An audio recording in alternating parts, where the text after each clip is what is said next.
جیسے کہ اللہ تعالیٰ نے بھی خود قرآن مجید میں اس بات کا ذکر فرمایا کہ لا یؤاخذکم اللہ باللغو فی ایمانکم ولکن یؤاخذکم بما عقدتم الایمان، بما عقدتم الایمان، یہ تو وہ قسم ہے جو حقیقی ہے۔ اور ایک دوسری اللہ نے فرمایا سورہ بقرہ میں لا یؤاخذکم اللہ باللغو فی ایمانکم ولکن یؤاخذکم بما کسبت قلوبکم واللہ غفور حلیم۔ تو لہذا یہاں پر اسی قسم کے تعلق سے کرو جسے لغو قسم کہتے ہیں، لغو یعنی بیکار کی قسم، کوئی معنی نہیں، کوئی مطلب نہیں، اور جو ہے کوئی ایسا معاملہ نہیں۔ تو لہذا قسم کے تعلق سے اللہ نے اس لیے فرمایا کہ ایسی قسم پر اللہ تعالیٰ گرفت نہیں کرے گا، پکڑ نہیں کرے گا، مواخذہ نہیں کرے گا جس قسم کے اندر قسم کھانے والے کی نیت نہ ہو۔ اور اگر وہ قسم کھاتا ہے تو ایسے صورت میں اس کی قسم کو یہ نہیں کہا جائے گا کہ حقیقی قسم ہے۔ جیسے عربوں کا دستور ہے، وہ لوگ آج بھی بار بار پر چھوٹی چھوٹی بات پر قسم کھاتے ہیں۔ اگر کسی نے سوال کیا کیا تم نے عصر کی نماز پڑھی ہے، تو وہ قسم کھا کے کہے گا واللہ واللہ صلیت، یعنی قسم کھا کے کہے گا کہ ہاں اللہ کی قسم میں نے نماز ادا کر دی۔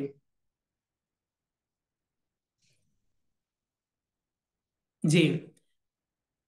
تو قسم کا مطالبہ کیے بغیر قسم کھانا جائز ہے، جیسے کہ نبی صلی اللہ علیہ وسلم نے اس حدیث واقع میں فواللہ والذی فواللہ الذی نفسی بیدی کہا نبی صلی اللہ علیہ وسلم نے۔ تو ایسا جائز ہے، اسے لغو قسم کہتے ہیں، یہ بغیر مقصد کی ہوتی ہے، اور یہ سنت رہی ہے نبی صلی اللہ علیہ وسلم کی۔ حدیث میں کہتے ہیں کہ حدیث میں جس بات پر قسم کھائی گئی ہے وہ ایک غیبی چیز تھی، اس لیے قسم کے ذریعے اس کی تاکید کی ضرورت تھی، ایک غیبی چیز تھی۔ جس بات پر قسم کھائی گئی ہے وہ ایک غیبی چیز، تو اس لیے قسم کے ذریعے اس کی تاکید کی ضرورت تھی، یعنی نبی صلی اللہ علیہ وسلم نے جس پر قسم کھایا وہ ایک غیبی مطلب ہمارے آنکھوں سے اوجھل ہے، ہم نہیں جانتے،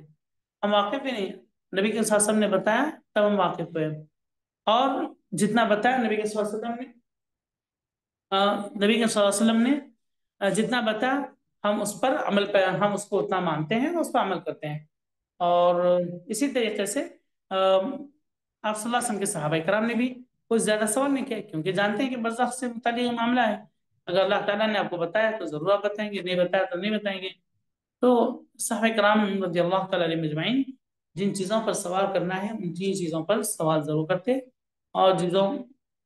جن چیزوں پر سوال کرنے سے بچنا ہے وہاں پر ضرور سوال کرنے سے بچ جاتے۔